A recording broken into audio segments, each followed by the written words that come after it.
Hello friends, and welcome to Liberated Living. In this video, I want to guide anyone who is struggling to access their guidance system or answers that they're seeking. This video will be particularly helpful if you feel stuck in restrictive conditions that don't seem to want to shift. So my goal is to share empowering methods to achieve better outcomes and overcome the idea that answers are outside of you versus within. So without further delay, let's jump in and discuss how to access our higher intelligence when confronted with challenges. To begin, I want to highlight the principle of separation versus unity consciousness. So first of all, what is separation? Mainstream systems, including religious frameworks, often perpetuate consciousness of separation. These systems reinforce the ego's dominance over the soul, creating the idea of dualism.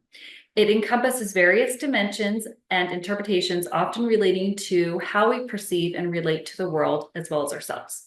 Viewing the divine or universal force as separate from oneself can create a perceived divide by suggesting that answers, source, and power ultimately lie outside of ourselves.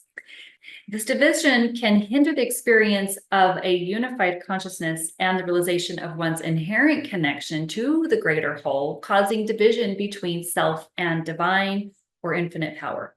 And the concept of separation or reliance on external powers can contribute to the feelings of victimhood and powerlessness by reinforcing external control, disempowering personal agency, and creating a sense of separation from one's own inner strength and resources.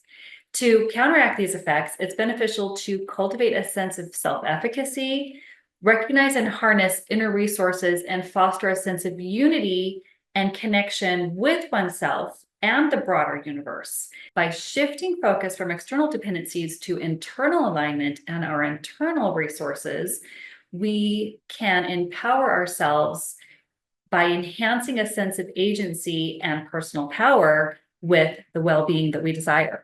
So I will delineate how this dynamic can affect individuals negatively versus empower us. So see if any of these currently apply to you. Believing in answers outside of us will reinforce powerlessness. When individuals place their hope and reliance on an external power or force, they may inadvertently give away their sense of control or power over their own lives. This externalization reinforces the belief that change and outcomes are dictated by forces outside of their influence, leading to feelings of helplessness and dependence. Second, by attributing personal challenges and misfortunes to external forces or divine will, individuals may adopt a victim mentality.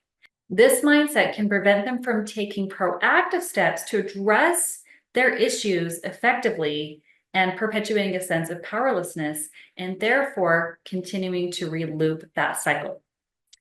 Third, praying to an external power or seeking intervention from an outside force can sometimes overshadow the importance of personal agency and that self-efficacy. When individuals rely solely on external sources for guidance or resolution, they may neglect to develop their own problem-solving skills and personal strengths. Number 5, when individuals attribute their circumstances or outcomes to external forces, they might avoid taking personal responsibility for their actions and decisions. This detachment can inhibit personal growth and empowerment, causing avoidance and responsibility. 6, relying on external forces for guidance can limit opportunities for self-discovery and cause barriers to self-realization. Individuals may focus more on pleasing or even appeasing external entities rather than exploring their own values, desires, and purpose, sometimes to the extent of their own detriment, fulfillment, or well-being. This can come down to the principle of feeling virtuous and then sacrificing our own happiness if we feel like we're doing it for something else. And then ultimately, resentment may fester because we are compromising our own values. Number 7, stagnation and growth. So by deferring to external powers or forces, individuals might resist facing their own challenges and limitations. And this avoidance can lead to stagnation and hinder the personal development and growth that is helping us to even achieve the next level of what we're hoping to achieve. Sometimes that's what we need to bridge the gap. Number 8, a sense of separation. So praying to the external power can reinforce a sense of separation between oneself and the divine universal source.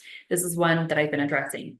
This separation will exacerbate feelings of isolation and disconnection from the sense of unity or interconnectedness. Okay, number 9, we kind of already addressed this, but the belief in external rewards and the punishment system can lead individuals to act out of fear or desire for approval rather than out of authentic self-expression and alignment with their own principles. You may relate to a number of these examples, and they're all essentially interrelated.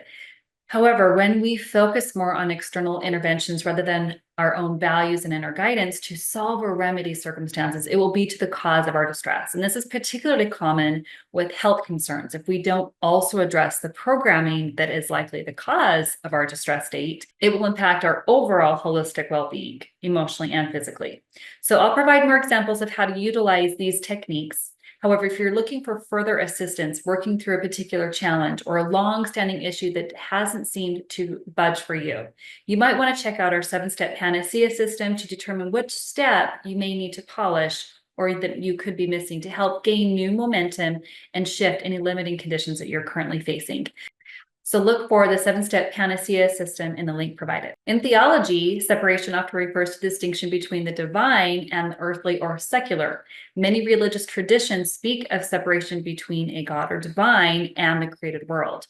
Philosophers have explored social stratification, which unveils how social structures create separation through class, race, gender, and other social categories. This separation will lead to inequality and affect how individuals experience and interact with society, also impacting our social conditioning and our self-worth, therefore causing even more barriers when we are seeking the guidance. So this suggests that we're operating from the ego versus the soul. And soul consciousness entails inclusive or unity-minded. So in contrast, operating from the ego entails the exclusive or separation and a divided mind. Therefore, we won't be accessing our higher intelligence. So now I want to cover what we can do to access this higher wisdom. We are a higher intelligence and consciousness that is operating in physical form, incarnate to this 3D realm of existence and our lower level of consciousness. We are connected to an infinite mind and have access to our higher infinite intelligence. It's also referred to our higher self at any given moment. And because we are more than our physical form and our expressions of a higher intelligence, we can connect to an infinite mind and access our higher self whenever we wish to embody this higher wisdom. So let's recap these steps with some examples.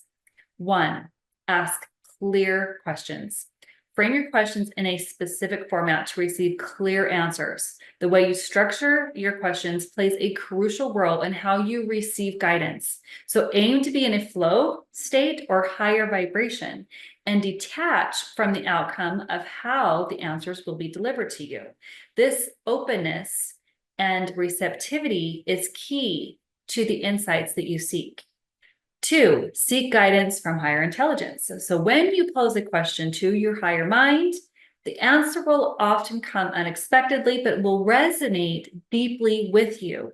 For example, you may have a higher feeling sensation. So if you need guidance on a career or finances, for instance, you might ask, what do I love doing that will serve the highest good and provide me with an ideal residual income? Being very specific, that is always with a higher mind, with higher intentions, will help provide you with answers that feel right and provide you with the resonance that you're looking for. Step 3, here's a technique if you're seeking immediate answers. So for those pressing issues, you can quickly seek guidance by asking your infinite mind, what would my higher self do in this situation? And this method will provide rapid insights and solutions. And remembering that your higher self is infinitely understanding, intelligent, and unconditionally loving will provide you always with that higher perspective and guide you towards the highest vibrational answers, steering you away from lower vibrational defaults and instead towards the highest possible answers for you at that time. I hope you gained value from this. If you're looking for an effective way that you can achieve alignment, address any current blocks, and gain clarity to align to your ideal goals or outcomes that you're seeking, you can access a free Panacea workbook. I'll provide the link in the description below. You can access it from liberatedliving.com/free workbook. If you enjoyed these tips today, like and subscribe to help this channel grow and see more tips as you need to help you gain traction on your manifestation journey. And if you'd like to check out our fully accredited holistic psychology and higher conscious programs for healing professionals, then you can get started today for half off the regular price. That link will also be provided in the description below. Thanks for joining me today, and I'll look forward to the next video, so stay tuned.